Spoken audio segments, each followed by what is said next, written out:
പാതയിലേക്ക് നമ്മളെ നയിക്കാനും ഈ കോവിഡ് എന്ന മഹാമാരിക്ക് കഴിഞ്ഞു. അതോടൊപ്പം വീടിനുള്ളിൽ അടച്ചിട്ടിരുന്ന് ജീവിതം ആസ്വദിക്കുകയും സന്തോഷിക്കുകയും ചെയ്ത ഒരു കാലഘട്ടം. ഇതൊക്കെയായിരുന്നു കഴിഞ്ഞ 2020 മുതൽ നമ്മൾ ജീവിച്ചു പോരുന്നത്. നമ്മളുടെ പിന്നാലെ തന്നെ ഉണ്ടായിരുന്നു കോവിഡ്. നമ്മൾ കോവിഡിനൊപ്പം നടക്കാൻ ശീലിച്ചു തുടങ്ങിയിരുന്നു. മാസ്കുകൾ വെച്ച് മുഖാവരണങ്ങളിൽ നമ്മുടെ ചിരിയെ ഒതുക്കാതെ കണ്ണുകളിൽ ആ ചിരി പ്രതിഫലിപ്പിച്ചുകൊണ്ട് നമ്മൾ മുന്നോട്ട് തന്നെ പോയിക്കൊണ്ടേയിരുന്നു. അപ്പോഴും നമുക്ക് ഓരോ വകഭേദങ്ങളായി നമ്മുടെ തൊട്ടു പിന്നാലെ നമ്മളെ തൊട്ടില്ല എന്ന മട്ടിൽ കൊറോണയുണ്ടായിരുന്നു. നമ്മൾ ഓരോരുത്തരും ഒരുപക്ഷെ കേരളീയർ ഒന്നടങ്കം, ഇന്ത്യക്കാരൊന്നടങ്കം, മാലോകർ ഒന്നടങ്കം കോവിഡിൻ്റെ മണമില്ലായ്മയും രുചിയില്ലായ്മയും ആസ്വദിച്ചു എന്ന് പറയാൻ കഴിയില്ലെങ്കിലും അനുഭവിച്ച് അറിഞ്ഞുപോയ കുറേ കാലങ്ങൾ. വീണ്ടും നമ്മളെ തൊട്ടുകൊണ്ട് കോവിഡ് അടുത്തെത്തിയിരിക്കുന്നു, കൊറോണ അടുത്തെത്തിയിരിക്കുന്നു. നമ്മളുടെ കാതോരമുണ്ട്, നമ്മുടെ നെഞ്ചോരമുണ്ട്, നമ്മുടെ ശരീരത്തിന് ചുറ്റുമുണ്ട്. ഈ ഒരു വിഷയത്തിൽ നമ്മൾ ഇനി എന്താണ് ചെയ്യേണ്ടത്? കഴിഞ്ഞ ദിവസങ്ങളിൽ എല്ലാ ഭീതിയും ഒഴിഞ്ഞുപോയി എന്ന് പറയുമ്പോഴും കോവിഡ് ഭീതി ഒഴിഞ്ഞിട്ടില്ല എന്ന് സൂചിപ്പിക്കുന്ന സ്ഥിതിവിവരക്കണക്കുകളും പുറത്തു വന്നുകൊണ്ടിരിക്കുന്നു. അതോടൊപ്പം കോവിഡ് കവർന്നെടുക്കുന്ന ജീവനുകളെക്കുറിച്ചും നമ്മൾ ആശങ്കാകുലരായിക്കൊണ്ടിരിക്കുന്നു.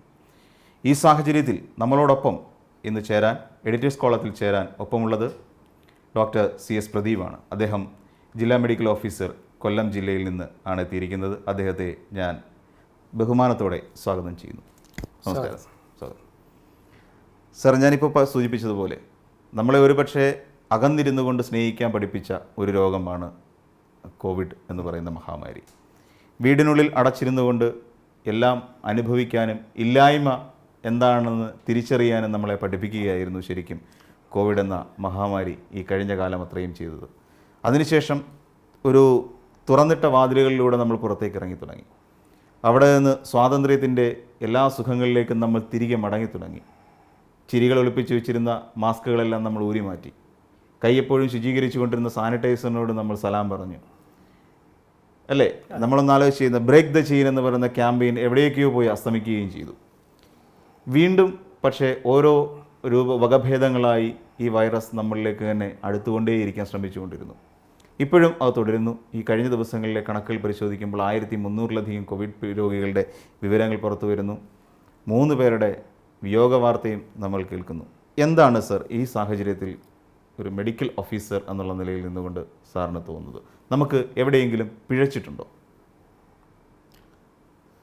നമ്മുടെ കാലഘട്ടത്തിൽ ഒരു ഏക പാൻഡമിക്, നമുക്കാർക്കും അനുഭവവേദ്യമല്ലാത്ത ഒരു രോഗമാണ് കോവിഡ് അപ്പിയർ ചെയ്യുന്നത്.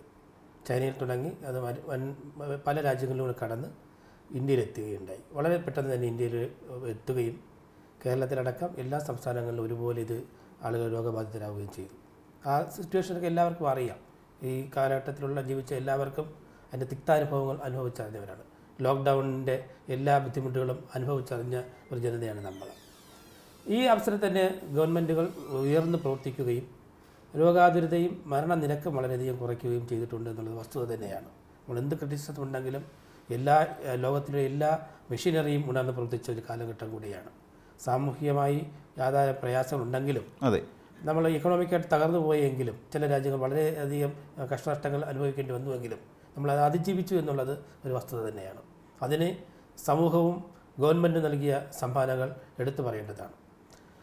ഓരോ കാലഘട്ടത്തിലും ഇതുപോലുള്ള സാംക്രമിക രോഗങ്ങൾ വന്നിട്ടുണ്ട്. പണ്ട് കാലം മുതൽ തന്നെ കോളറ പോലുള്ള രോഗങ്ങൾ, പ്ലേഗ് പോലുള്ള രോഗങ്ങൾ വന്നിട്ടുണ്ട്. ധാരാളം ആളുകളെ കൊന്നൊടുക്കിയിട്ടുണ്ട്. പക്ഷെ അതിൽ നിന്നൊക്കെ വളരെ അപൂർവത ഉള്ള രോഗമായിരുന്നു കോവിഡ്. പെട്ടെന്ന് മരണം സംഭവിക്കുക, കോംപ്ലിക്കേഷൻസ് ഉണ്ടാവുക, വളരെ ഡിസബിലിറ്റീസ്, വളരെ പ്രയാസങ്ങളുമായിട്ട് ആളുകൾ ജീവിച്ചു പോകേണ്ട ഒരു സാഹചര്യം സംജാതമായിരിക്കുകയാണ്. പണ്ട് തുടക്കത്തിൽ വളരെ ഭീതമായ അന്തരീക്ഷം ഉണ്ടായിരുന്നുവെങ്കിലും കാലക്രമേണ ആളുകളിൽ ഈ ഭീതി അങ്ങ് മാറുകയും കോവിഡിനോടൊപ്പം ജീവിക്കുക എന്ന രീതിയിലേക്ക് നമ്മൾ വരികയും ചെയ്തു. അതുകൊണ്ട് ഭാഗമായിട്ടാണ് ഈ മാസ്ക് ഊരി കളയുന്നതും സോഷ്യൽ ഡിസ്റ്റൻസിങ് പാലിക്കാതെ പോകുന്നതുമൊക്കെ. അന്ന് നമ്മൾ അനുഭവിക്കുന്ന സ്വാതന്ത്ര്യം ഇപ്പോൾ വളരെയധികം പൂർവാധികം ഭംഗിയോടും കൂടെ നമ്മൾ ആസ്വദിച്ചു എന്നത് കൂടെ വസ്തുതയാണ്. നമ്മൾ പഠിച്ച പാഠങ്ങൾ പലരും മറന്നുപോയി. ഇപ്പം ഈ സോഷ്യൽ ഡിസ്റ്റൻസ് പാലിക്കുന്ന എത്ര സ്ഥലങ്ങളുണ്ട്? പൊതു ഇടങ്ങളിലൊന്നും തന്നെ സോഷ്യൽ ഡിസ്റ്റൻസ് പാലിക്കുന്നില്ല. ഇടങ്ങളുണ്ടെങ്കിൽ പോലും സോഷ്യൽ ഡിസ്റ്റൻസിങ് പാലിക്കാനുള്ള സൗകര്യം ഉണ്ടെങ്കിൽ പോലും അത് മറന്നുകൊണ്ടുള്ള ഇടപെടലുകളാണ് നടക്കുന്നത്. പൊതു വിദ്യാലയങ്ങൾ, ആശുപത്രികൾ, അതുപോലെ വാഹനങ്ങൾ ഒക്കെ തന്നെ ആൾക്കാർ ഇത് മറന്നുകൊണ്ടുള്ള മുമ്പുണ്ടായിരുന്ന ബുദ്ധിമുട്ടുകളും പ്രയാസങ്ങളും ഒക്കെ നമ്മുടേതായിരുന്നില്ല എന്നൊരു ചിന്തയോടും കൂടെയാണ് ഇപ്പോൾ ആളുകൾ പ്രവർത്തിക്കുന്നത്. തീരെ കായിക ഒരു ബോധമില്ലാതെ ആണ് ആളുകൾ ഇപ്പോഴും പ്രവർത്തിക്കുന്നതെന്ന് മനസ്സിലാക്കാം. പല ഹോസ്പിറ്റലുകളിലും മാൻഡേറ്ററി ആയിട്ട് ചെയ്യാവുന്ന ഈ കോവിഡ് ടെസ്റ്റുകൾ അവർ ബോധപൂർവ്വം ഇപ്പോൾ ഒഴിവാക്കിയിട്ടുണ്ട്. ആദ്യകാലങ്ങളിൽ പർപ്പസ്ഫുള്ളി അല്ലെങ്കിൽ നിർബന്ധ ബുദ്ധി അവർ കോവിഡ് ടെസ്റ്റുകൾ ചെയ്തിട്ടാണ് രോഗികളെ കടത്തിവിട്ടിരുന്നതും ഓരോ ടെസ്റ്റിന് വിധേയമാക്കിയിരുന്നതും അഡ്മിറ്റ് ചെയ്തിരുന്നതുമൊക്കെ.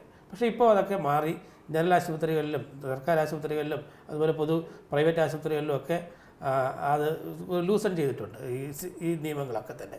അതിൻ്റെ ഭാഗമായിട്ടായിരിക്കും വീണ്ടും ഈ കോവിഡ് മാറി വീണ്ടും വരുന്നു എന്ന് പറയുന്നതിന് സാങ്കത്യം അതാണ്. അതുപോലെ ഓരോ പ്രാവശ്യം കഴിയുന്നതോറും ഈ വൈറസിൻ്റെ മ്യൂട്ടേഷൻ കാരണം ചേഞ്ചസ് കാരണം രോഗലക്ഷണങ്ങളിൽ കാര്യമായ മാറ്റം സംഭവിച്ചുകൊണ്ടിരിക്കുന്നു. അതുകൊണ്ട് നിരന്തരം പഠനം ആവശ്യമുള്ള ഒരു മേഖലയാണ് ഈ കോവിഡ്-19 ഒരു സിംപ്റ്റമറ്റോളജി എന്ന് നമ്മൾ മനസ്സിലാക്കണം. പല പരീക്ഷണങ്ങൾ നമ്മൾ നടത്തുന്നുണ്ട്. ഇപ്പം പ്രതിരോധം നോക്കുമ്പോൾ വാക്സിനുകൾ പല വാക്സിനുകൾ നമ്മളുടെ ലോകരാജ്യങ്ങൾ പ്രയോഗിച്ചിരിക്കുന്നു. എങ്കിലും ഈ ആതുരാവസ്ഥയ്ക്ക് ഒരു കുറവും ഉണ്ടായിരുന്നില്ല എന്നാണ് നമ്മൾ മനസ്സിലാക്കുന്നത്. പകരാനുള്ളതിൻ്റെ മാക്സിമം പകർന്നിട്ടുണ്ട്, ആൾക്കാർക്കെല്ലാം കിട്ടിയിട്ടുണ്ട്. അതുകൊണ്ട് ധാരാളം മരണം ആദ്യകാലങ്ങളിൽ സംഭവിച്ചു. പക്ഷേ ഡെത്ത് റേറ്റ് ഇപ്പം കുറവുണ്ട്. ആളുകൾ കുറേ ബോധവാന്മാരാണ്. കുറേയൊക്കെ എമർജൻസി സയൻസ് വന്നു കഴിഞ്ഞാൽ എവിടെ കാണണം, ഹോസ്പിറ്റലിൽ പോകണമോ, ഏത് തരം ഹോസ്പിറ്റലിൽ പോകണം, ഏതെല്ലാം ഫെസിലിറ്റിയുള്ള ആശുപത്രിയിൽ പോകണം എന്നൊക്കെ ആളുകൾ വളരെയധികം മനസ്സിലാക്കിയിട്ടുണ്ട്. അതാണ് വാസ്തവം. അപ്പോൾ ആശുപത്രികൾ ആ രീതിയിൽ എക്യുപ്പഡാക്കിയിട്ടുണ്ട്. എങ്കിലും സോഷ്യൽ ആയിട്ടുണ്ടാകുന്ന ആ ഒരു ഇൻഹിബിഷൻ ഇപ്പോൾ മാറിപ്പോയി എന്നുള്ളതാണ്. അതുകൊണ്ടാവണം ഈ രോഗം ഇങ്ങനെ വിട്ടുമാറാതെ നിലനിൽക്കുന്നത്. അതുപോലെ തന്നെ ചില അമിതമായ ഡ്രഗിൻ്റെ ഉപയോഗവുമുണ്ട്. നമ്മുടെ ഇമ്മ്യൂണിറ്റിയെ തകർക്കുന്ന രീതിയിലുള്ള മരുന്നിൻ്റെ പ്രയോഗവും ഉണ്ട്. അത് കാരണം ആൾക്കാരുടെ ഇമ്മ്യൂണിറ്റി കുറയുന്ന കാരണം രോഗാതുരത കൂടുന്നുണ്ട് എന്ന് വേണം നമ്മൾ മനസ്സിലാക്കാനുള്ളത്. ഇനി നമ്മൾ ശ്രദ്ധിക്കാനുള്ളത് തീർച്ചയായിട്ടും പുതിയ സ്ട്രെയിൻ വരുമ്പോൾ, പുതിയ രോഗലക്ഷണങ്ങൾ വരുമ്പോൾ തന്നെ ആദ്യമേ തന്നെ ഈ വാർണിംഗ് സൈൻസ് മനസ്സിലാക്കുകയും കാര്യമായ പ്രതിരോധ മാർഗ്ഗങ്ങൾ അവലംബിക്കുകയും വേണം. രോഗപ്രതിരോധ ശേഷി വർദ്ധിപ്പിക്കുന്ന മരുന്നുകൾ ആയുഷ് ചികിത്സാ വിഭാഗങ്ങളിൽ ലഭ്യമാണ്. അപ്പോൾ അതിൻ്റെ ഉപയോഗം വീണ്ടും നമ്മൾ ചെയ്യേണ്ടിയിരിക്കുന്നു. അതിന് ഗവൺമെൻറ് സഹായിക്കേണ്ടിയിരിക്കുന്നു, പൊതുജനങ്ങളത് സ്വീകരിക്കേണ്ടിയിരിക്കുന്നു എന്ന് വേണം മനസ്സിലാക്കുവാൻ. ഈ വാക്സിനേഷൻ വന്നതോടും കൂടെ ഇത്തരം മരുന്നുകളുടെ ഉപയോഗം ആൾക്കാർ കുറച്ചു എന്നാണ് മനസ്സിലാക്കുന്നത്. ആയുഷ് വിഭാഗങ്ങളിൽ ഇതിൻ്റെ തുടക്കം മുതൽ തന്നെ രോഗപ്രതിരോധ ശേഷി വർദ്ധിപ്പിക്കുന്ന ഇമ്മ്യൂൺ ബൂസ്റ്റർ മരുന്നുകൾ കൊടുത്തിരുന്നു. പക്ഷേ വാക്സിൻ്റെ ഉപയോഗത്തോടു കൂടെ ആൾക്കാർ അതിൽ നിന്ന് പിന്മാറി. അത് കാരണം ഈ പൊതുജനങ്ങൾ ഇത് ഉപയോഗിക്കാതെയും കൂടെ ആയി എന്നുള്ളതാണ് വാസ്തവം. ഈ വാക്സിനേഷൻ നമ്മൾ അതിനെക്കുറിച്ച് ഒരുപാട് ആക്ഷേപങ്ങൾ ഉയർന്നു വരുന്നുണ്ട്. വാക്സിനേഷൻ അത് ശാരീരികമായി വേറെ ബുദ്ധിമുട്ടുണ്ടാകുന്നു, നമ്മളുടെ സ്വാഭാവികമായുള്ള നമ്മുടെ ഇമ്മ്യൂൺ സിസ്റ്റത്തെ അത് ബാധിക്കുന്നു. അങ്ങനെ നമ്മൾ നോർമലി നമ്മുടെ ശരീരത്തിനുള്ള ആ ഒരു ഇമ്മ്യൂണിറ്റി പവർ നമുക്ക് നഷ്ടപ്പെടുന്നു എന്നൊക്കെ തുടങ്ങി ഒരുപാട് വാദഗതികളും അതോടൊപ്പം ചിലരുടെയൊക്കെ അകാല മൃത്യുവിലേക്ക് വരെ അത് നയിക്കുന്നു എന്നുള്ള വാദഗതികളും നമ്മുടെ സമൂഹത്തിൽ നിലനിൽക്കുന്നുണ്ട്. പലരിൽ നിന്ന് ഞാനത് കേട്ടിട്ടുണ്ട്. അപ്പം ഈ ഒരു സാഹചര്യത്തിൽ വാക്സിനേഷൻസ് ഒരു സമ്പൂർണ്ണ പരാജയം എന്നുള്ള നിലയിൽ നിന്ന് നമുക്ക് കാണാൻ കഴിയുമോ? അതിനെക്കുറിച്ചുള്ള പഠനങ്ങൾ ഇനിയും നടക്കേണ്ടിയിരിക്കുന്നു. എത്ര വാക്സിൻ എടുത്ത് എത്ര പേർക്ക് അസുഖത്തിൽ നിന്ന് മാറി നിൽക്കാൻ പറ്റി, അതിൻ്റെ ഒരു പെർസെൻറ്റേജ്. വാക്സിൻ എടുക്കാത്തവർക്ക് എന്തെങ്കിലും ബുദ്ധിമുട്ടുകളുണ്ടായോ? വാക്സിൻ എടുക്കാത്ത ആളുകൾ ചിലരൊക്കെ എടുക്കാതെ തന്നെ കഴിഞ്ഞു പോകുന്ന ചില ആളുകളുണ്ട്. ചിലർക്ക് വന്നു പോയത് പോലും അറിയാതെ കടന്നു പോയിട്ടുണ്ട്. അപ്പോൾ വാക്സിൻ എടുക്കാത്തവർക്കും ഉണ്ട് എന്നുള്ളതാണ് വാസ്തവം. അവർക്ക് അസുഖം വന്നിട്ടില്ല എന്നുള്ളതും വാസ്തവമാണ്. എന്നാൽ വാക്സിൻ എടുത്തവർക്ക് വന്നു എന്നുള്ളതും കണക്കുകളാണ് അതിന് ഉത്തരം പറയാനുള്ളത്. അപ്പോൾ അതിന് നിരന്തരമായ ഒരു പഠനം തന്നെ ആവശ്യമുണ്ട്. ഉപയോഗിച്ച വാക്സിനുകൾ ഫലപ്രദമായിരുന്നു, അതോ ഇതിനേക്കാളും ശക്തമായ വാക്സിനുകളാണോ വേണ്ടത്? അത്തരം പഠനങ്ങളിൽ മോഡേൺ മെഡിസിനിൽ ശാസ്ത്രജ്ഞർ കൃത്യമായി ചെയ്യുമെന്നാണ് നമ്മൾ വിചാരിക്കുന്നത്. അത് ഇനി വരുന്ന രോഗങ്ങൾക്കും അത്തരം പഠനങ്ങൾ, നിരന്തരമായ പഠനം ആവശ്യമുള്ള കാര്യങ്ങളാണ്. അതുപോലെ ഈ മോർബിഡിറ്റി കുറയ്ക്കുക, ഈ രോഗാതുരാവസ്ഥ കുറയ്ക്കുക, അതിൻ്റെ ഇൻറ്റൻസിറ്റി കുറയ്ക്കുക, ഇതൊക്കെ വളരെ പ്രധാനപ്പെട്ടതാണ്. അതുപോലെ ജീവൻ രക്ഷിക്കുക എന്നുള്ളതാണ്. ഇപ്പം വെന്റിലേറ്ററുടെ സഹായത്തോടു കൂടെയൊക്കെ ആൾക്കാരുടെ ജീവൻ നിലനിർത്തുന്ന ആശുപത്രികൾ നിലവിലുണ്ടല്ലോ. അത് വേണമോ? അത് വേണ്ടത് ഏത് തരം രോഗികൾക്കാണ്? കൃത്യമായ സ്ക്രീനിങ് ആവശ്യമാണ്. ആദ്യഘട്ടങ്ങളിൽ നമുക്കറിയാം ഈ ചെറിയ അസുഖമുള്ളവരെ പോലും കൊണ്ടുപോയി വെന്റിലേറ്ററിൽ അഡ്മിറ്റ് മാസങ്ങളോളം അവിടെ ഇട്ടിരുന്ന അവസ്ഥകളുണ്ട്. പിന്നെ ഈ പാനിക് സിറ്റുവേഷൻ അന്ന് ക്രിയേറ്റ് ചെയ്യപ്പെട്ടു. പലരും കയറി സൂയിസൈഡ് ചെയ്തു. ഞാൻ മരിച്ചു പോകുമോ എന്നുള്ളത് ആദ്യം മൂലം മരിച്ചുപോയ ധാരാളം ആൾക്കാരുണ്ട്. അത് കുറേയധികം ഫ്രസ്ട്രേറ്റഡ് ആയിപ്പോയി എന്ന് തോന്നുന്നു. കാര്യം ഇങ്ങനെ രോഗം എന്നെ ബാധിക്കും, അപ്പോൾ എനിക്കത് ഓവർകം ചെയ്യാൻ പറ്റില്ല എന്ന് പറയുന്ന ഒരു ചില കൺഫ്യൂഷൻസ്. അതെ, അത് മാനസികമായ ഒരു സപ്പോർട്ട് കൗൺസിലിങ്ങിലൂടെ ഇവർക്ക് നൽകേണ്ടിയിരുന്നു. അതിൽ നമുക്കൊരു പരാജയം വന്നു ഉണ്ടായിട്ടുണ്ടെന്ന് തന്നെയാണ് തോന്നുന്നത്. അതുകൊണ്ടാണല്ലോ മെഡിക്കൽ കോളേജിൽ അഡ്മിറ്റ് ചെയ്തിരുന്ന രോഗി ജനൽ വഴി ചാടി ആത്മഹത്യ ചെയ്യുന്നത്, അല്ലെങ്കിൽ അനുജൻ വേറൊരാളുടെ മരണം കേട്ടിട്ട് ഇയാൾക്ക് ആത്മഹത്യ ചെയ്യണമെന്ന് ടെൻഡൻസി വരുന്നതൊക്കെ അതിൻ്റെ ഒരു ഫലമാണ്. ഈ രോഗം വന്ന് കുറേ നാൾ കഴിഞ്ഞപ്പോൾ ആൾക്കാർക്ക് മനസ്സിലായി നമ്മൾ പേടിക്കുന്ന രീതിയിൽ ഈ രോഗമില്ല, അത് നമുക്ക് അഫോർഡബിൾ ആണ്, നമുക്ക് ട്രീറ്റ് ചെയ്ത് മാറ്റാം എന്നൊരു കോൺഫിഡൻസ് എന്നുള്ളതല്ല, ഓവർ കോൺഫിഡൻസ് ആൾക്കാർക്ക് വന്നു എന്നുള്ളതാണ്. അതുകൊണ്ട് ചിലരൊക്കെ നിസ്സാരവൽക്കരിച്ച് പോകുന്നുണ്ട്. ഇപ്പോഴും കോവിഡ് ബാധിതരാരും തന്നെ ആശുപത്രിയിൽ പോകാറില്ല, ടെസ്റ്റ് ചെയ്യാറില്ല, ആശുപത്രിയിൽ മാൻഡേറ്ററി ആയിട്ട് ആ ടെസ്റ്റുകൾ ചെയ്യുന്നില്ല. അപ്പോൾ അവർക്കൊരു ഒരു കോംപ്ലിക്കേഷനിലോട്ട് വരുമ്പോഴായിരിക്കും അവർ ഹോസ്പിറ്റലൈസേഷന് അവർ തയ്യാറാവുന്നത്. അപ്പോൾ അതുകൊണ്ട് ഏർലി ഡിറ്റക്ഷൻ അത് വീണ്ടും നമ്മൾ തുടരേണ്ടതുണ്ട്. അതുപോലെ തന്നെ അന്ന് കോവിഡിന് ആദ്യകാലങ്ങളിൽ നമ്മൾ സ്വീകരിച്ച മാർഗ്ഗങ്ങൾ പിന്തുടരേണ്ടതുണ്ട്. എങ്കിൽ മാത്രമേ ഇനി ഒരു അറ്റാക്ക് വന്നാൽ, ഇനി ഒരു വേവ് വന്നു കഴിഞ്ഞാൽ, ഒരു തരംഗം വന്നു കഴിഞ്ഞാൽ നമ്മുടെ ഈ ആളുകളുടെ രോഗം ഉണ്ടാകുന്ന അവസ്ഥ, രോഗാതുരത കുറയ്ക്കാൻ പറ്റുകയുള്ളൂ എന്നാണ് വിശ്വസിക്കുന്നത്. അപ്പോൾ സാർ പറഞ്ഞു വരുന്നത് ഇനി ഒരു തരംഗത്തെ നമ്മൾ എക്സ്പെക്റ്റ് ചെയ്യണം എന്ന് തന്നെയാണ്, ഇനി ഒരു തരംഗം ഉണ്ടാകും എന്നുള്ളത് തന്നെയാണ്. ഈ കോവിഡ് എന്നുള്ളതല്ല, ഏതൊരു സാംക്രമിക രോഗത്തെയും നമ്മൾ എക്സ്പെക്ട് ചെയ്യണം. ഇതിന് നമ്മൾ എക്സ്പെക്ട് ചെയ്തല്ലോ, അത് വന്നു പോകുന്നതല്ല. അപ്പോൾ ഏത് രോഗവും ആളുകൾക്ക് പിടിപെടാമെന്നൊരു സിറ്റുവേഷനാണ്. അന്തരീക്ഷ മലിനീകരണവും നമ്മുടെ ശുചിത്വബോധമില്ലായ്മയും ജനപ്പെരുപ്പവും ഒക്കെ ഇതിനൊരു കാരണങ്ങളാണ്. അപ്പോൾ ആ കാരണങ്ങൾ മാറ്റി നിർത്തുക അത്ര സാധ്യമായ കാര്യമല്ല. അപ്പോൾ അതിനനുസരിച്ച് നമ്മുടെ ജീവിതശൈലിയിൽ ഉണ്ടാകുന്ന മാറ്റങ്ങൾ, അല്ലെങ്കിൽ അതിൽ ഉണ്ടാകുന്ന ചില ക്രമീകരണങ്ങൾ നമ്മൾ നടത്തേണ്ടി വരും എന്നുള്ളതാണ്. അപ്പം സോപ്പ് ഇട്ട് കൈ കഴുകുക എന്നുള്ളത് ഇതിന് മാത്രമല്ല, മറ്റ് പല രോഗങ്ങൾക്കും രോഗങ്ങളും മറ്റ് സാംക്രമിക രോഗങ്ങൾക്കും ഒക്കെ ഒരു പ്രതിവിധിയാണ്. അതുപോലെ ഈ ആൾക്കാർ ക്ലോസായി ഇരുന്ന് ഇപ്പം സംസാരിക്കുമ്പോൾ വായുവിലൂടെ അസുഖം വരുന്നത് കോവിഡിന് മാത്രമല്ല, മറ്റു പല രോഗങ്ങൾക്കും ഇത് വരാനുള്ള സാധ്യതയുണ്ട്. അതുകൊണ്ട് അത്തരം നല്ല ശീലങ്ങൾ ഇനിയും സമൂഹത്തിൽ നിലനിന്ന് പോകണം. അത് നമ്മളും നമ്മുടെ കുട്ടികളെയും അത് പഠിപ്പിക്കണം. സ്കൂളുകൾ വഴി അതിനുള്ള ക്യാമ്പയിനിങ് ഇനിയും നടത്തേണ്ടതുണ്ട്. എങ്കിൽ മാത്രമേ കോവിഡ് മാത്രമല്ല മറ്റു പല രോഗങ്ങളെ നമുക്ക് പ്രതിരോധിക്കാൻ സാധിക്കുകയുള്ളൂ. അതുപോലെ ഭക്ഷണശീലങ്ങൾ, അല്ലേ, കോവിഡ് നമുക്ക് നൽകിയ നല്ല ശീലങ്ങളുണ്ട്. ഇറച്ചി മാംസം ഇല്ലാതെ മാസങ്ങളോളം നമുക്ക് ജീവിക്കാൻ പറ്റി. നല്ല സസ്യാഹാരം കഴിച്ചുകൊണ്ട് നമുക്ക് ജീവിക്കാൻ പറ്റി എന്നുള്ളതാണ്. പൊല്യൂട്ടഡ് അല്ലാത്ത ഒരു അന്തരീക്ഷത്തിൽ നമുക്ക് ജീവിക്കാൻ ആൾക്കാർ ജൈവ കൃഷിയിലേക്ക് മാറി. വലിയൊരു മാറ്റമാണ് അത്. വീടുകളിൽ പച്ചക്കറി തോട്ടങ്ങൾ സജീവമായി, അല്ലേ. അത് കഴിഞ്ഞിപ്പം തമിഴ്നാട്ടിൽ നിന്ന് പച്ചക്കറി വന്നു തുടങ്ങി.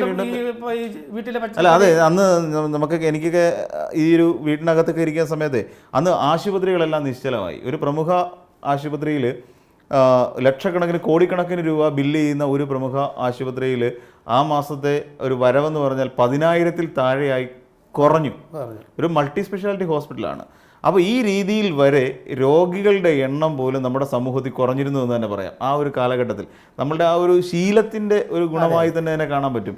അന്തരീക്ഷം പൊല്യൂട്ടഡ് ആവുന്നില്ല, വാഹനങ്ങളൊന്നും നിരത്തിലിറങ്ങുന്നില്ല, അപ്പം ഈ പറയുന്ന മാലിന്യം ഉണ്ടാകുന്നില്ല, പൊടി ഉണ്ടാകുന്നില്ല, കാർബൺ മോണോക്സൈഡിൻ്റെ അതിപ്രസരം ഉണ്ടാകുന്നില്ല.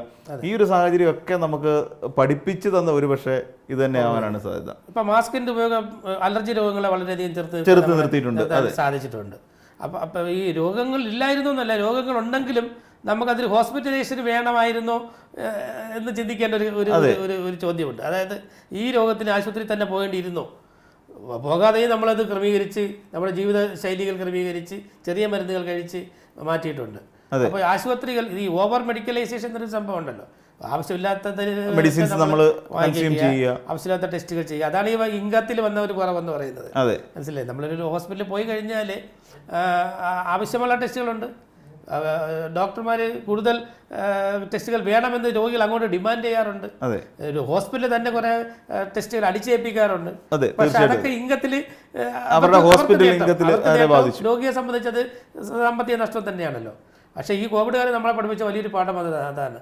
ആവശ്യമില്ലാത്ത ടെസ്റ്റുകൾ, ആവശ്യമില്ലാത്ത ചികിത്സാക്രമങ്ങൾ, ആവശ്യമില്ലാത്ത ഹോസ്പിറ്റലൈസേഷൻ ഒക്കെ കുറയ്ക്കാമെന്ന് കോവിഡ് നമ്മളെ പഠിപ്പിച്ചിട്ടുണ്ട്. അത് വലിയൊരു പാഠം തന്നെയാണ്. ഈ മാസ്കിൻ്റെ ഉപയോഗത്തെക്കുറിച്ച് നേരത്തെ ഒരാൾ സംസാരിച്ച് കേട്ടതാണ്, നിങ്ങൾ മാസ്ക് ധരിക്കുക.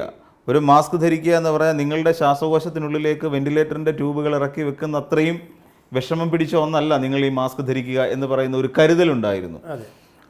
ആ രീതിയിൽ നമ്മളെ പറഞ്ഞ് പഠിപ്പിച്ച് നമ്മളെ മാസ്ക് വെക്കാൻ ശീലിക്കുന്നു, സാനിറ്റൈസേഷന് വേണ്ടിയിട്ട് സാനിറ്റൈസ് ചെയ്യാൻ വേണ്ടി നമ്മളെ നിർബന്ധിക്കുന്നു. അതൊക്കെ ഒരു വലിയ കരുതലിൻ്റെ ഭാഗമായിട്ട് നമ്മുടെ സർക്കാർ സംവിധാനങ്ങൾ നമ്മളെ നെഞ്ചോട് ചേർത്ത് പിടിക്കുന്ന ഒരു ഫീലായിരുന്നു നമുക്കൊന്ന് തോന്നിയത്.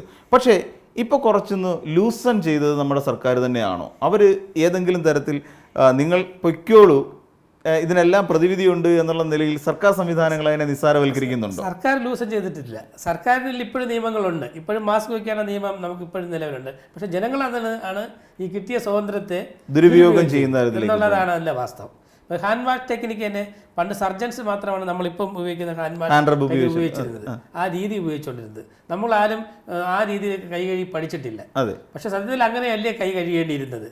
നമ്മൾ വെറുതെ കാഷ്വലായിട്ട് ചെന്ന് സോപ്പ് ഉപയോഗിക്കാതെയോ സോപ്പ് ഉപയോഗിച്ചാലും പോലും നല്ലപോലെ റബ്ബ് ചെയ്യാതെയൊക്കെയാണ് നമ്മൾ കൈകൾ കഴുകുന്നത്. പക്ഷേ ഈ സർജന്മാരാണ് ഈ രീതിയിലുള്ള ഹാൻഡ് വാഷ് പ്രയോഗത്തിൽ എത്തിക്കൊണ്ടിരുന്നത്. അവർക്കത് വേണം, അവരെ പഠിപ്പിച്ചിരുന്നു. പക്ഷേ ഇപ്പോൾ എന്താണ്, സാധാരണ ആളുകളും ആ ഹാൻഡ് വാഷ് ടെക്നിക്ക് നല്ലവണ്ണം പഠിച്ചു. കുട്ടികളൊക്കെ നല്ല ഇഫക്റ്റീവായിട്ട് തന്നെ ഇപ്പോഴും അവർ ടാപ്പിൽ കൈ കഴിയുമ്പോൾ ഈ രീതിയിൽ തന്നെ നല്ലൊരു ശീലം തന്നെയാണ്.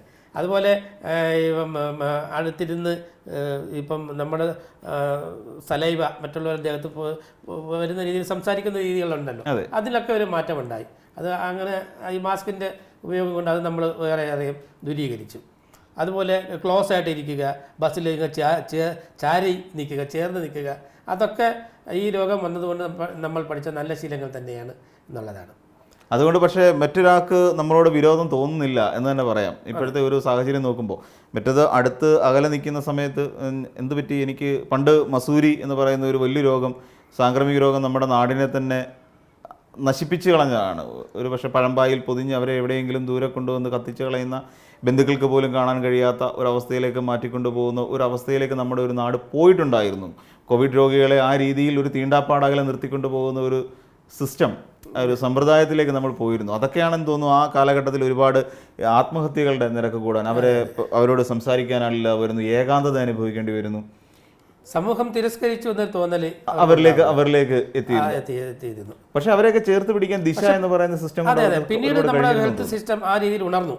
ഇത്ര ആളുകൾക്ക് കൗൺസിലിംഗ് കൊടുക്കുന്നതിനുള്ള പ്രത്യേക ആളുകളെ സർക്കാർ തലത്തിൽ തന്നെ ഗവൺമെൻറ് ഡോക്ടർമാരെ തന്നെ നമ്മൾ നിയമിച്ചു. എനിക്കറിയാം, ഞാൻ ട്രിവാൻഡ്രത്തെ കോവിഡ് പ്രവർത്തനങ്ങൾ അടുത്ത് നിന്ന് കണ്ട ഒരാളാണ്.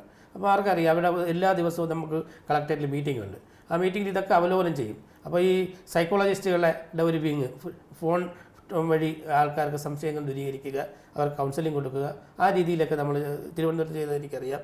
വയനാട് ഇഫക്റ്റീവായിട്ട് ചില സംഘടനകൾ, ഈ കൗൺസിലേഴ്സിൻ്റെ സംഘടനകളുണ്ട്, അവർ ഇങ്ങനെ ചെയ്തു.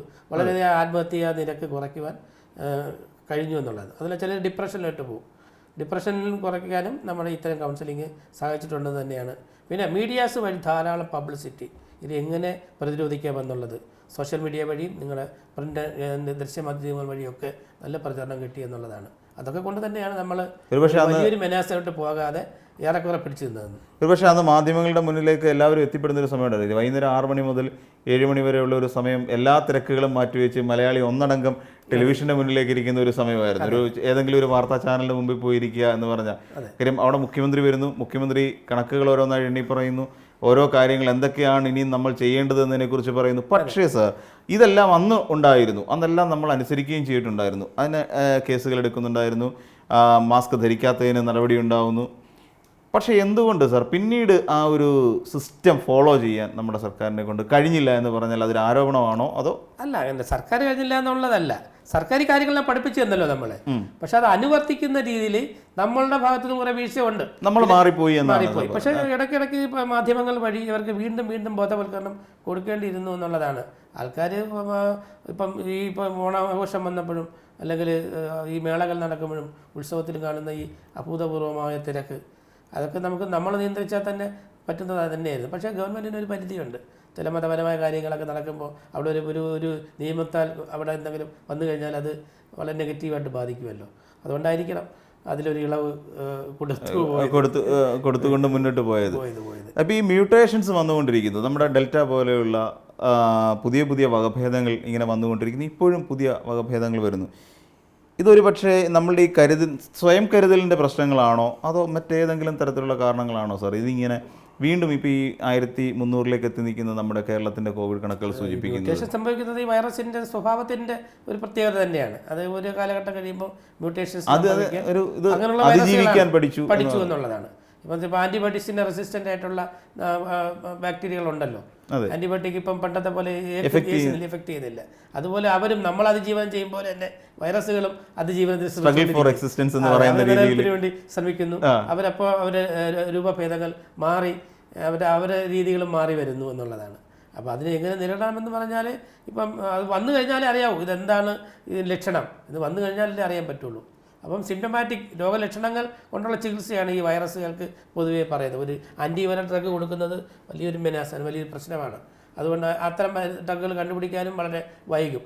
അപ്പോൾ ഒന്ന് കണ്ടുപിടിക്കുമ്പോഴായിരിക്കും അത് വകഭേദം മാറി വേറൊരു രീതിയിലേക്ക് പോകുന്നു. അപ്പോൾ അതിനുള്ളതെന്ന് പറഞ്ഞാൽ സിംറ്റമാറ്റിക് ട്രീറ്റ്മെൻറ്റ്. ഞങ്ങളിപ്പം ആയുഷിൻ്റെ പ്രതികരിച്ച് വന്നിരിക്കുന്ന എനിക്ക് പറയാനുള്ളത് ഞങ്ങൾ അനുവർത്തിക്കുന്ന രീതി എന്നുണ്ട് രോഗലക്ഷണങ്ങളെ അപഗ്രഥിച്ചുകൊണ്ട് സമാനമായ മരുന്നുകൾ കണ്ടുപിടിച്ച് കൊടുക്കുക എന്നുള്ളതാണ് ഞങ്ങളുടെ രീതി. അതിന് പുതിയ മരുന്നുകളൊന്നുമല്ല, ഞങ്ങളുടെ വെറ്ററിനറി മെഡിക്കയിലുള്ള ഫാർമക്കോളജി ബുക്കിലുള്ള മരുന്നുകൾ തന്നെയാണ് കൊടുക്കുന്നത്.